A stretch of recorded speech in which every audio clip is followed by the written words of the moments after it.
Csaknem egy időben azzal, hogy forgatócsoportunk Vietnámba indult, egy amerikai fronttudósító így rögzítette a vietnámi szennyes háború utolsó felvonásának epizódjait.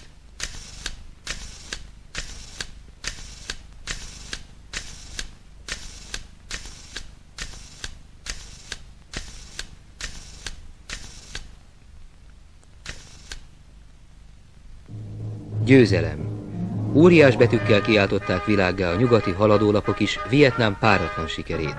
Cikkeikben pedig az Egyesült Államok történelmének első háborús vereségéről írtak.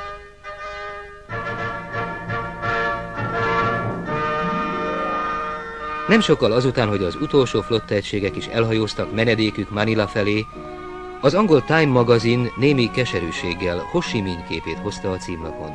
Aláírása a győztes. Az évszázad leghosszabb háborúja véget ért.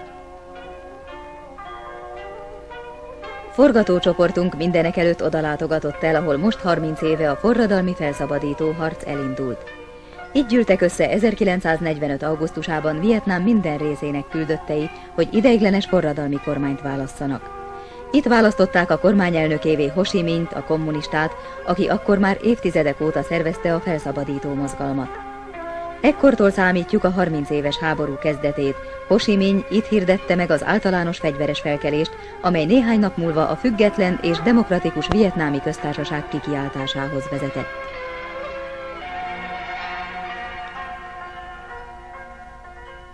Vietnám erős. Kell-e még ma bizonygatni ezt? 3 évtized megpróbáltatásai, de a terrorbombázások sem akadályozhatták egyetlen pillanatra sem népét a termelő és építő munkában. Ma az épphogy csak megismert béke napjaiban Hanoi népét a párt és a kormány munkára hívta. A Dai folyó trópusi esők fenyegette gátjainak megerősítésére. Erőse Vietnám. Csak nézni kell ezeket a törékeny lányokat, asszonyokat. Picinyek, karcsúak, vékoncsontúak.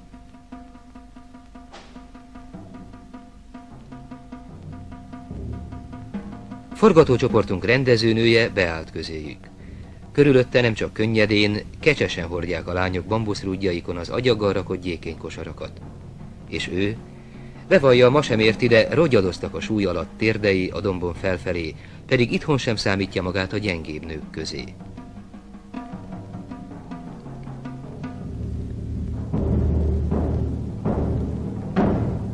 Vietnám erős, és nincs egyedül.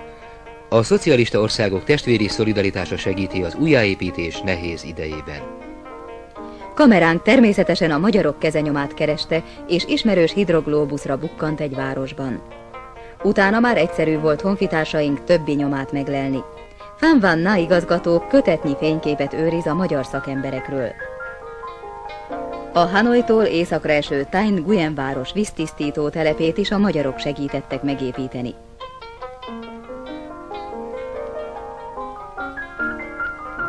És mivel Vietnámban mindenütt nagy kincs a tiszta ivóvíz, a Thanh Nguyen-beliek naponta emlékeznek baráti szeretettel a mieinkre.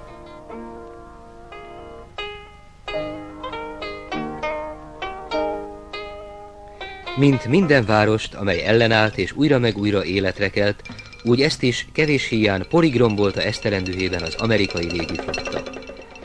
A szennyes háborúban ez a légierő a nyugati szövetségesek által a II. Világháborúban ledobott bombamennyiség 3,5-szeresét. 7.600.000 tonna bombát dobott le a rizsföldekre, gyárakra, városokra, gátakra, bambuszházakra és kórházakra. 4 éven át egyfolytában támadták a Hanoitól délre, mintegy 100 kilométerre fekvő textilkombinátjáról ismert Nam Dinh várost. A gyár 70%-át elpusztították. De a gyár mégis dolgozott és harcolt. Az üzem munkásaiból alakított védelmi szervezet nem egy támadó B-52-est lőtt le.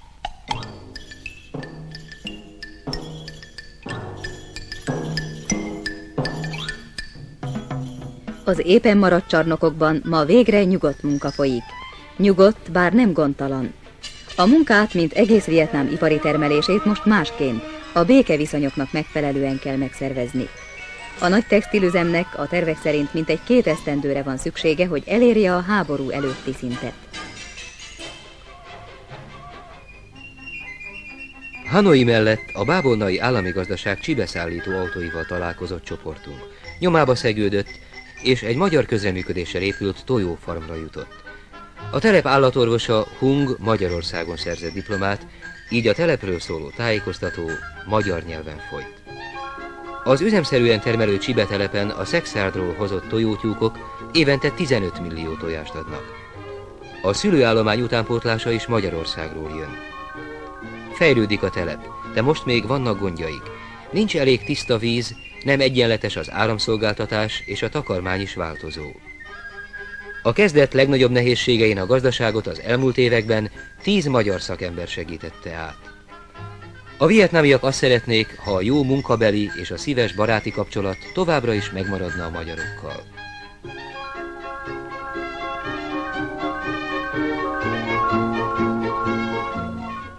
Hanoi mozgalmas főváros. Igaz, az utcákon nem autócsodák száguldoznak, de a milliónyi kerékpártól is nyüzsgő lehet az utca képe. És a vietnámiak kezében a kerékpár mindent tud. A nagy terhek szállítását és a személyforgalmat egyaránt megoldják vele.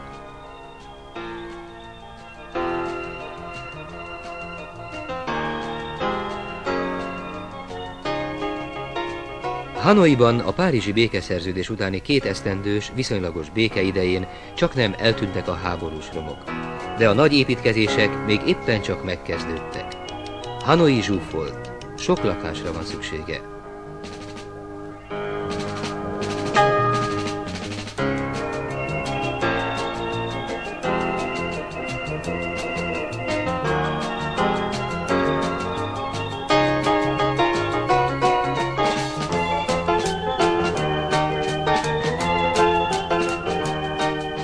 A város peremkerületeiben új lakótelepek épülnek.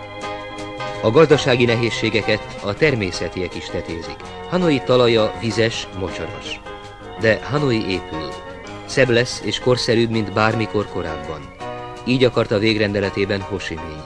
Így akarja Vietnám népe is. Így lesz. Vietnám erős. Népének alkotókedve ismét a régi. Dong Tan faluban nagy múltja van a népi faragásnak. A háború súlya alól szabadulva ma újra szárnyakat kap az ősi művészet.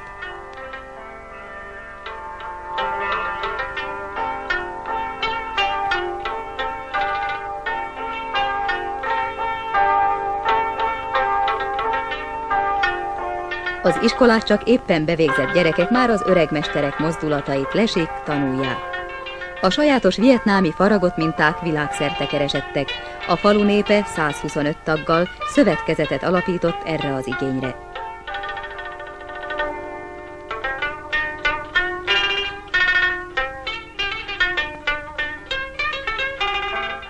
Megérett az ananász. Vagy 500-an 17-20 év közötti lányok vágják. Földje nemrég dzsungel volt, ma egész éven át folyamatosan édes gyümölcsöt érlelő termőtalaj. Ez akár jelkép is lehetne. Dzsungelből termőföld, ifjúság, érett gyümölcs. De nem annak szántuk, csupán beszámolónak. A szorgalomról, az áldozni tudásról, a hátrálni nem hajlandó élni akarásról. Mindarról, amivel Vietnám győzni tudott.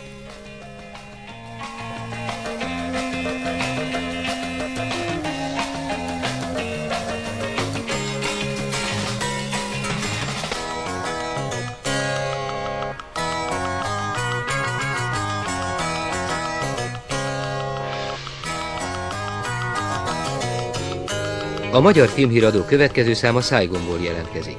Abból a városból, amely 30 év után újra a győző Ho Chi Minh nevét viseli.